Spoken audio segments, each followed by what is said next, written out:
Bonjour à tous, c'est Kezia. Aujourd'hui, on se retrouve dans une vidéo où on va parler d'audit SEO.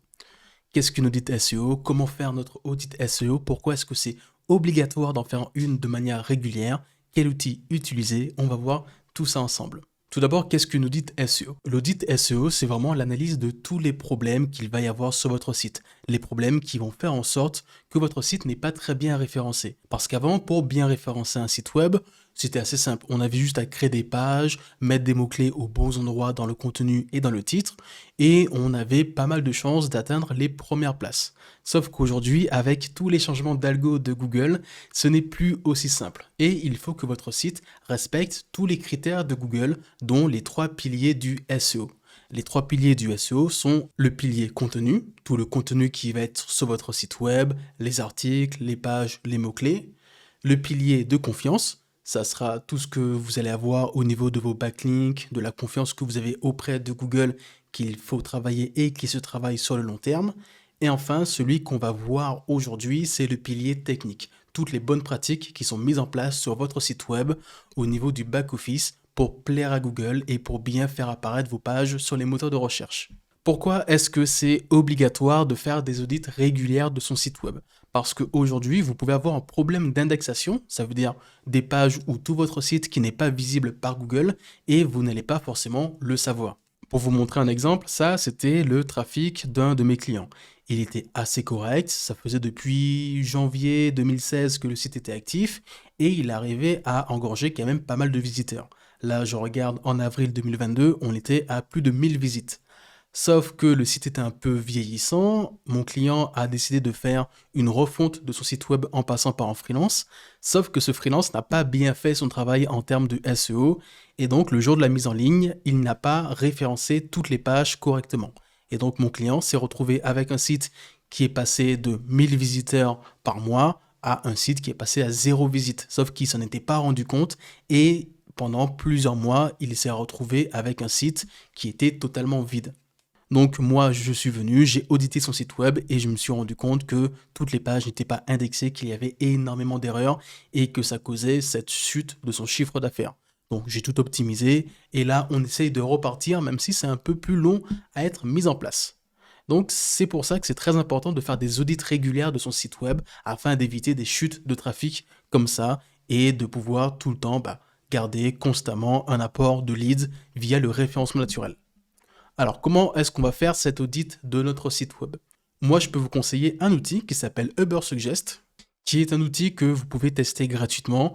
Si vous allez sur le site que je vais vous mettre en description, vous pouvez profiter de 14 jours d'essai, retirer votre carte bleue pour l'utiliser à 100%.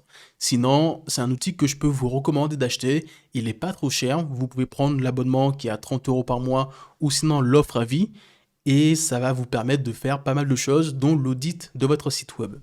Alors pour faire votre audit, vous pouvez vous rendre dans l'onglet Audit de site et ici copier-coller votre nom de domaine. Après avoir attendu quelques minutes, Ubersuggest va vous donner tous les problèmes techniques que vous avez sur votre site. Moi actuellement j'ai mis mon site web et je me rends compte que j'ai quelques petits soucis à régler. L'avantage de Ubersuggest, c'est que chaque problème qu'il va vous trouver, ils vont vous montrer comment le corriger. Là, dans mon cas, c'est 3 pages ont des liens brisés. Qu'est-ce que c'est et comment les corriger? Là, il m'explique qu'est-ce qu'un lien brisé et comment est-ce que je peux le corriger pour éviter cela. Je vais vraiment avoir tous les problèmes et votre objectif, ça sera de tous les résoudre. La plupart des problèmes sont facilement solvables avec les aides que vous avez sur Ubersuggest. Ça, c'est quelque chose que vous devez déjà faire une première fois quand vous venez de mettre en ligne votre site web, s'il est déjà en ligne ou si vous n'avez jamais encore fait d'audit, vous le faites, vous corrigez tous les problèmes et vous revenez de temps en temps, allez, 1 fois par mois ou 2 fois par mois pour voir si vous n'avez pas des soucis techniques qui ont refait leur apparition. J'en profite, si jamais vous ne voulez pas vous prendre la tête à faire ces audits techniques et vous voulez gagner du temps, je vous ai mis dans la description un lien pour booker un visio de 15-30 minutes avec moi dans lequel je vais vous lister vraiment tous les problèmes à corriger par ordre d'importance sur votre site web. Comme ça, vous pourrez gagner pas mal de temps. Ça, c'était pour la partie technique. Ensuite, il faut que vous regardiez la vitesse de chargement de votre site web. Pour cela, je peux vous conseiller le site PageSpeed Insight de Google. C'est pagespeed.web.dev. Pareil, vous allez retrouver le lien dans la description. C'est un site gratuit proposé par Google qui vous permet de venir analyser la vitesse de chargement de votre site. Parce qu'il faut le savoir, plus votre site va être lent à charger, moins bien il sera référencé. Pourquoi? Parce que les utilisateurs ont vite fait de venir sur votre site et au bout de 3 secondes, s'il n'est toujours pas chargé, il va quitter ce dernier et aller voir un concurrent. Et ça, Google le sait très bien, donc il ne va pas pousser votre site en avant. Donc ici, je tape le nom, l'URL de mon site web et ça m'affiche un score. Ici, j'ai différents scores. Je vais avoir tout d'abord le score sur téléphone et le score sur desktop, sur bureau. Je vais avoir la performance de mon site en termes de chargement, l'accessibilité, les bonnes pratiques et le référencement naturel. L'objectif, c'est d'essayer d'avoir 100% partout. Si je descends un peu au niveau du score de performance, ce qu'il va falloir que je regarde, ça va être ici, le Speed Index. Ça va être la vitesse à laquelle ma page va charger auprès des utilisateurs. L'objectif, c'est que sur PC et sur téléphone, votre site charge en moins de 3 secondes. C'est vraiment le seuil à atteindre. Comment est-ce que vous allez régler vos soucis de chargement? Imaginons que tout est en rouge et que rien ne va. Tout en bas, vous allez avoir le diagnostic que Google va effectuer de votre site. Et il va vous dire, OK, pour corriger vos problèmes, vous devez, dans mon cas, réduire les ressources CSS inutilisées. Comment est-ce que je peux faire ça? J'ouvre le dépliant et il me dit, sur WordPress, je peux venir utiliser certains plugins pour le faire. Dans la plupart du temps, les extensions qu'ils vont vous demander d'installer sur votre site WordPress, si jamais vous êtes sur WordPress, ça sera WP Rocket ou Lightspeed Cache. Pareil, je vous mets les liens en description si jamais vous souhaitez les tester. Ce seront des extensions qui vont venir optimiser la vitesse de chargement de votre site en compressant les différents fichiers. Autre chose qu'il va falloir vérifier, ça sera les tailles d'images. Bien penser à optimiser le poids de vos images, les dimensions pour que votre site charge le plus rapidement possible. Si mes souvenirs sont bons, sur ma chaîne, je vous ai aussi fait une vidéo sur comment optimiser la vitesse de chargement de votre site. Donc, pareil, je vous mets le lien en description si jamais vous voulez avoir plus d'infos. Mais en tout cas, chaque problème que vous allez avoir sur cet outil pagespeed.web, vous allez avoir le problème et la solution. Et donc, je vous invite encore une fois à régler tous ces problèmes l'un après l'autre. Et enfin, dernière chose pour venir améliorer la vitesse de chargement de votre site web, c'est opter pour un bon hébergeur web. Pourquoi est-ce qu'il vous faut un bon hébergeur web? Parce que plus votre hébergeur va être costaud, plus votre site va vite charger. Autre chose qu'il faut faire, c'est venir sur la Google Search Console. La Google Search Console, c'est vraiment l'élément que vous devez tous avoir pour votre site web. Il va vous permettre d'avoir des informations en termes de performance sur votre site web et aussi plein d'informations au niveau de vos pages. Voir est-ce que vous avez des soucis de redirection, vous avez des pages introuvables ou vous avez tout simplement des pages qui ne sont pas indexées par Google.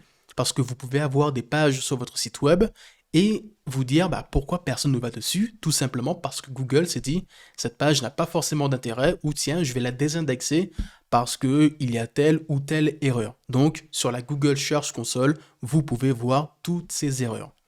Si jamais vous avez un site sur WordPress, pour pouvoir facilement faire la connexion entre vos sites et tous les outils de Google comme la Search Console, Page Speed Test ou encore Google Analytics, que je vous conseille à 100%, c'est d'utiliser l'extension Sitekit par Google. C'est un plugin gratuit que vous pouvez venir rajouter sur votre site web, sur WordPress, et en quelques secondes, vous allez pouvoir faire toutes les connexions et avoir accès à la Search Console. Donc ici, ce que je vais venir voir, c'est les différentes pages qui sont indexées. Là, en allant dans Page et en sélectionnant mon sitemap, je peux voir les différents problèmes que j'ai. Ici, je vois que j'ai actuellement 23 pages qui sont non indexées. Google sait qu'elles existent, mais elles ne sont pas visibles sur le moteur de recherche. Donc moi, qu'est-ce qu'il faudrait que je fasse? Je vais dessus, je vais voir chacune des pages. Ici, j'ai cette page, je la copie, je la colle au niveau de la barre de recherche, j'appuie sur Entrée. Et là, je clique sur demander une indexation. Et là, comme ça, toutes les pages qui ne sont pas bien indexées, je peux venir les réindexer manuellement. Souvent, si vous ne l'avez jamais encore fait, vous allez devoir faire pas mal de pages. Ce qu'il faut savoir, c'est que vous avez une limite de 10 pages à indexer manuellement par jour. Donc, prenez votre temps. Au niveau de tout ce qui est indexation bonne pratique, je vous ai fait un e-book, encore une fois, que vous allez retrouver dans la description, dans lequel j'ai mis tout un tas de bonnes pratiques à mettre en place sur votre site web, pareil au niveau du référencement naturel et de la Search Console, pour connaître tout ce qu'il faut faire, comment est-ce qu'il faut corriger tel ou tel problème.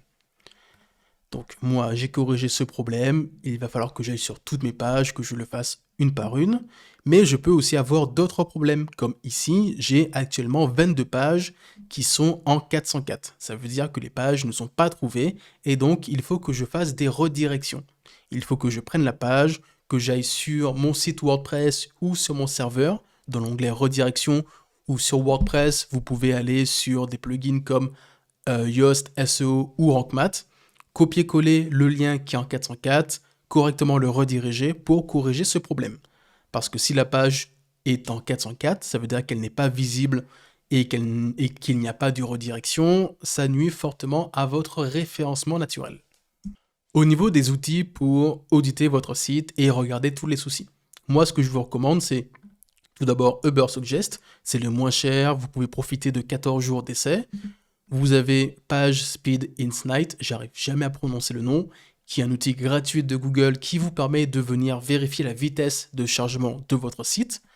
Je peux aussi vous conseiller SEMrush. SEMrush, pareil, vous pouvez gratter facilement 7 ou 14 jours d'essai. Et dessus, vous allez pouvoir, en plus de la partie audit technique, avoir une vue d'ensemble de votre site web, savoir sur quels mots-clés est-ce que vous êtes référencé, le trafic que vous avez, ainsi que pas mal d'éléments. Vraiment, SEMrush, c'est l'outil le plus complet, il coûte assez cher.